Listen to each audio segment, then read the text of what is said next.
The thing I noticed in every house was the book. The book was there. I said to the mother, "Why do you fast in Ramadan? Why? What is the point?" And she said to me, "I fast in Ramadan to remember the poor." Allahu Akbar. This woman who knew only tribulations was emptying her stomach to thank God. For an empty stomach, what is this? And I thought at that moment, Sheikh, if this is Islam, I want to be Muslim. اللهم ثبتهم على الإيمان وارزقهم أعلى الجنان كما رزقتهم هداية القرآن. بالقرآن اهتديت. بالقرآن اهتديت، في رحبه تحلو الحياة، شوقا إلى المولى أتاي، أسلمت روحي للإله، نور الحنايا والطلوع، لله أعلنت الرجوع، آياته تغدو شموع، ويفيض في قلبي سنا، نور الحنايا والطلوع، لله أعلنت الرجوع، آياته تغدو شموع، ويفيض في قلبي سنا.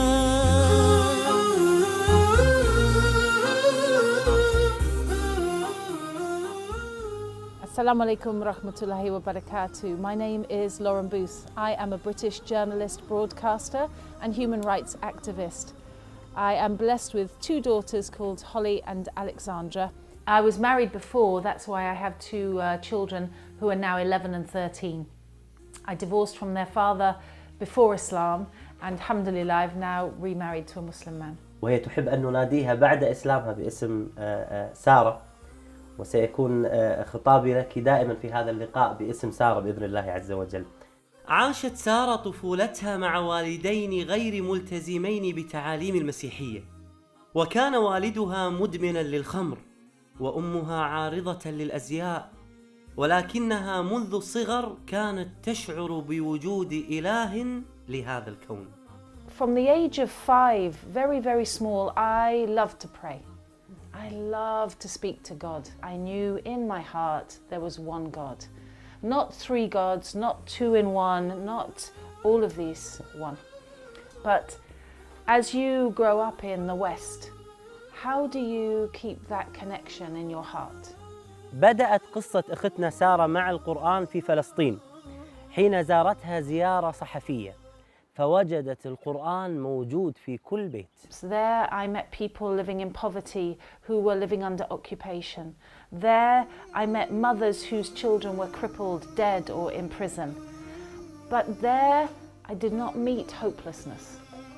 I met people of hope and people of warmth and people who had more joy in them than I did. And the thing I noticed in every house was the book.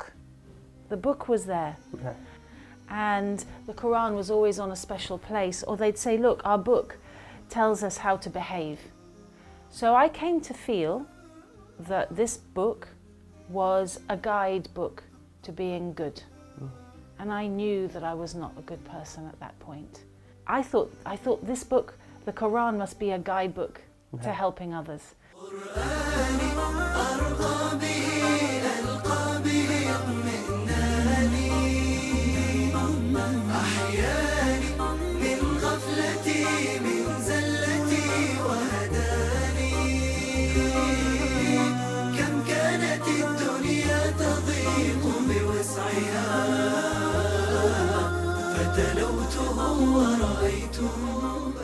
ذهبت سارة للتسوق قبل رجوعها إلى بريطانيا، ومن ضمن قائمة التسوق وضعت القرآن للفضول والاطلاع. اشترته وعند رجوعها إلى بيتها فتحت المصحف. Remember that in 2006 I was drinking, smoking, very selfish, hedonistic. And I opened it with, yeah, let's have a look. Arrogance. Not peace, I came to arrogance. And I read this. And it's Surah Hud, Ayah 102. Surah Hud, Hud 102. Thus much is the punishment of God your Creator, when He overtakes the towns whose inhabitants have proved themselves to be wrong-headed and wrongful of actions, and grow daily more and more wicked. The divine act of overthrowing the wicked is indeed painful and terrifying. Whoa, I was scared. وكذلك أخذ ربك إذا أخذ القرى وهي ظالمة إن أخذه أليم شديد.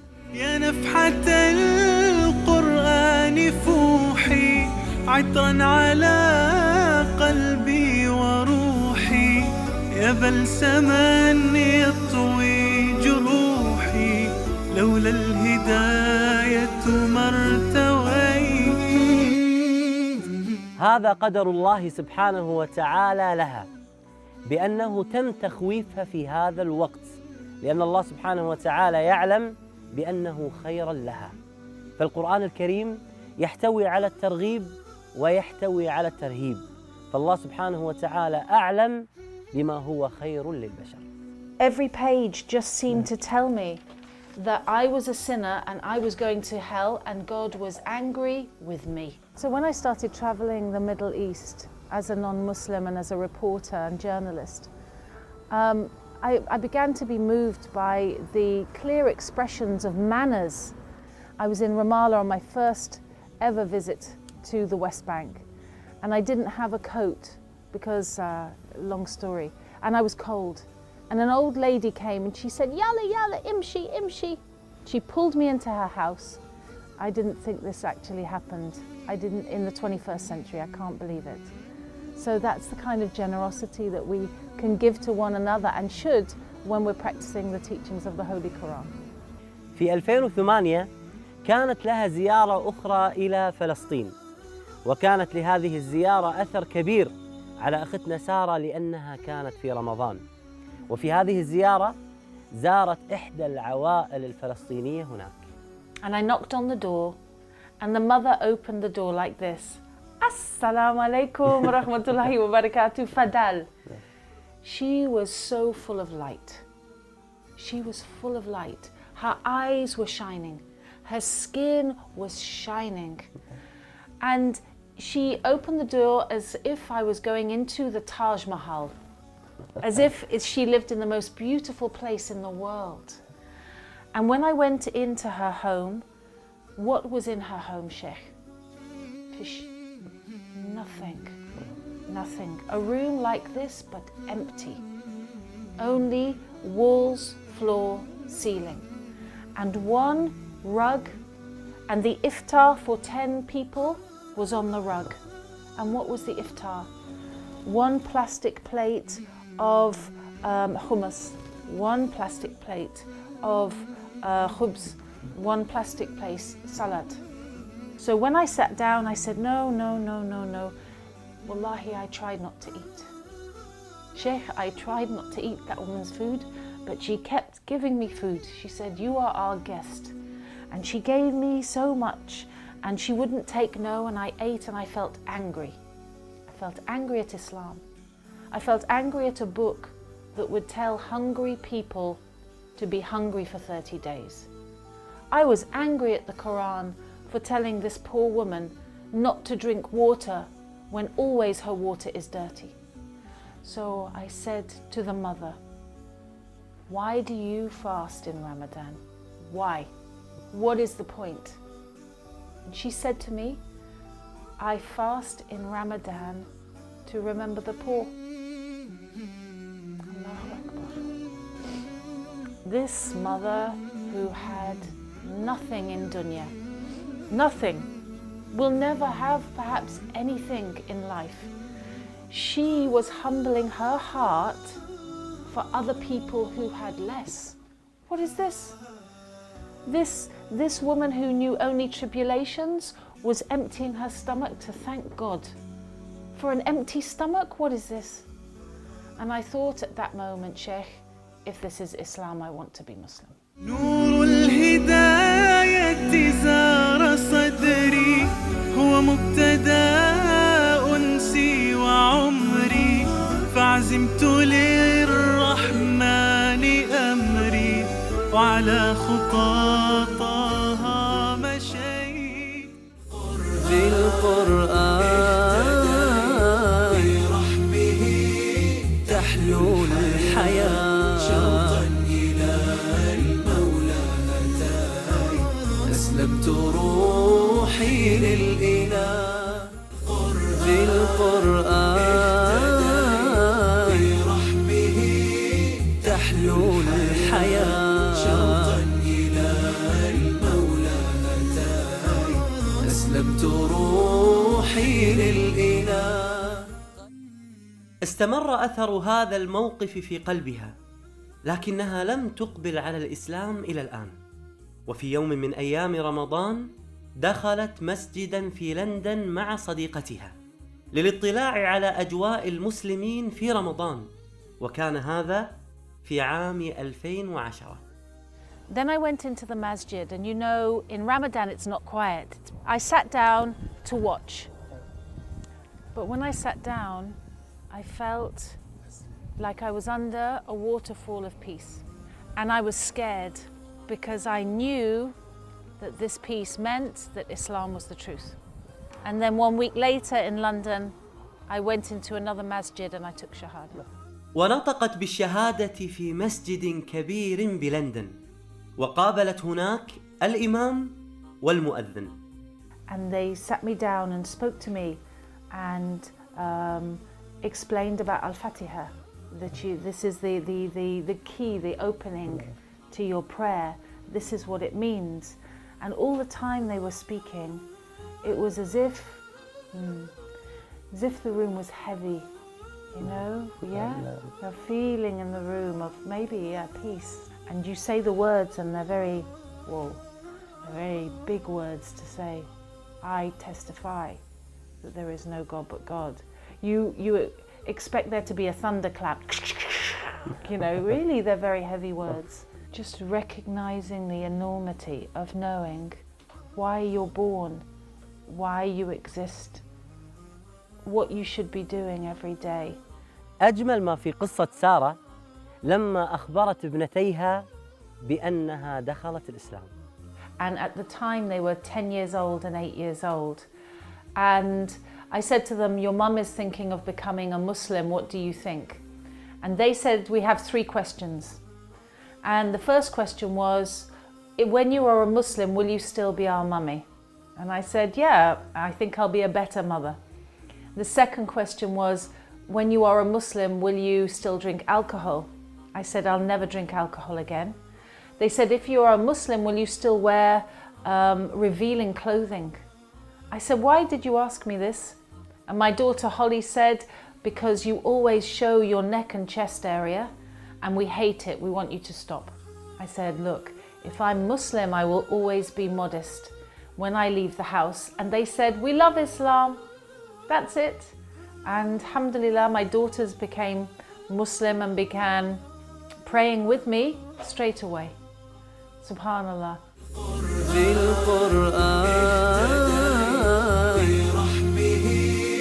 تحلو الحياة شوقا إلى المولى أتاي أسلمت روحي للإله. بعد الإسلام رجعت وفتحت المصحف بمرات وكرات كثيرة وعديدة.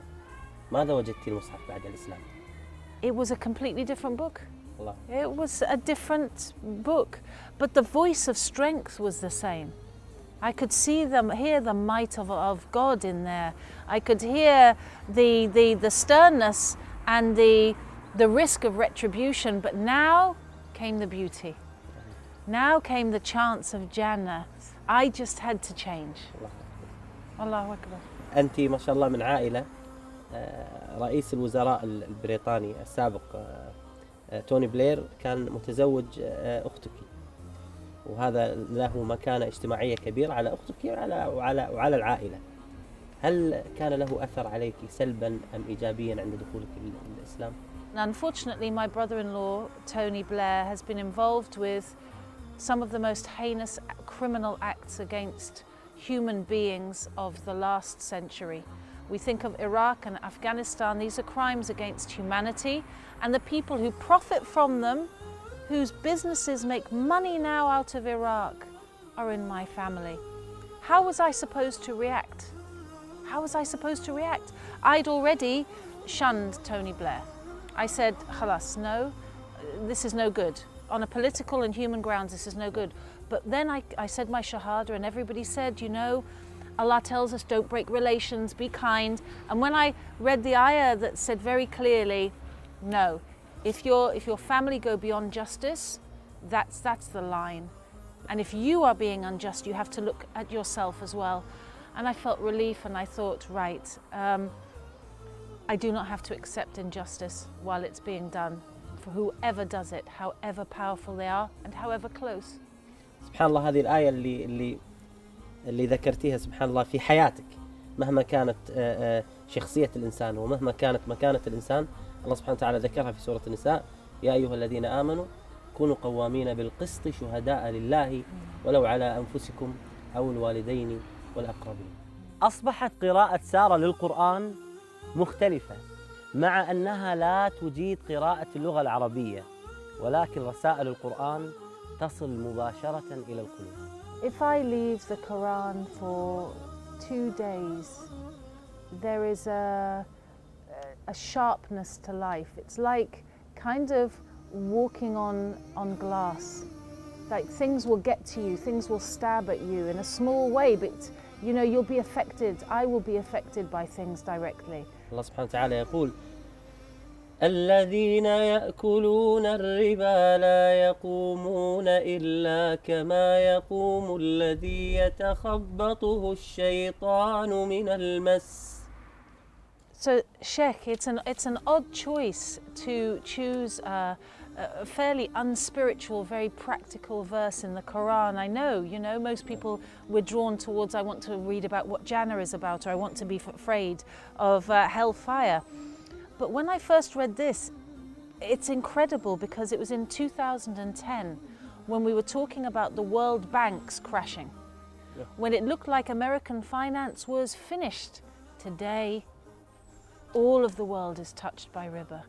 Kuwait is touched by riba. Muslims are touched by riba. Everything that we buy, somebody, the shopkeeper is selling it you with riba.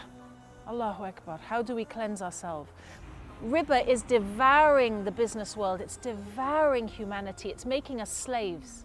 We are slaves because of riba. We are abid riba. ثبتني يا الله على طريق الهدى فكل ما أخشى سوء الختام غدا. You're probably wondering about people like me who've come to Islam, and I'm telling you, 3 years ago I was not in hijab. 3 years ago I was not going to be Muslim. Let me ask you this: would you buy a car of someone who hated cars and preferred bicycles? Or would you go to an expert in cars? Don't seek out messages from people who've already decided they hate Islam. Go to a masjid, speak to an imam, go to the Quran yourself, and most of all, ask God for guidance to the truth. That's all, and may the truth find you. أختنا سارة، شكرا لك من القلب. أنا وفريق العمل أريد أن أعرف أمنية أختنا سارة. I have a very small charity called Peace Trail in the UK, and we are determined to work in the area because it says in the Quran, take care of the people around you first. You know, my heart is in Gaza, but my life is here. Allah has put us here to make a difference. So we've been looking for a while at buying a house to look after between 6 and 10 sisters and their families, because these revert to Islam. There's many now. 5,000 Muslims coming to Islam every year, and the sisters, wallahi, they're struggling. Sometimes they are abused by their new Muslim husbands, may Allah forgive us all. Sometimes their family kicks them out and they have nowhere to live. And the new community, Sheikh, we're not looking after them properly. And it breaks your heart when the new sisters, they go to the church and the church looks after them. So I ask Allah, Allah provides everything. بعد أن علمت بأن موقع نون سيساهم معها في مشروعها الدعوي فرحت سارة فرحا لا يوصف.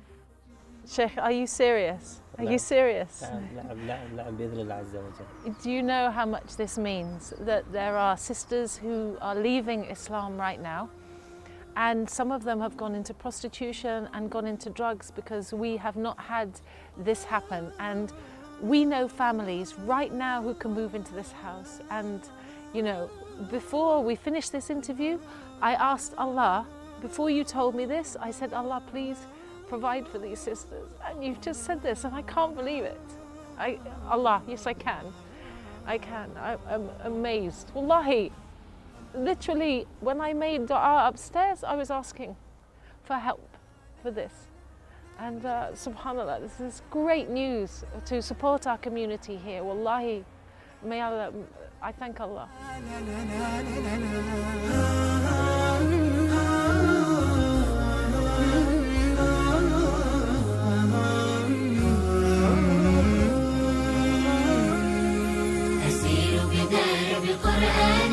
فيشرق صبحه الحاني أرتله وأحفظه وأقرأه بمعاني أسير بدرب قرآني ربيعي أنس أيامي صديقي بوح أحلامي شفاء الهم والشقوى يداوي جرحي دامي ربيعي أنس أيامي صديقي بوح أحلامي شفاء الهم والشقوى يداوي جرحي الدامي ولما تهت ثم أتيت لدرب كلام رب البيت وجدت النور والسلوى مع القرآن اهتديت مع القرآن اهتديت فيشرق صبحه الحاني أرتله وأحفظه وأقرأه بمعاني أسير بدرب قرآن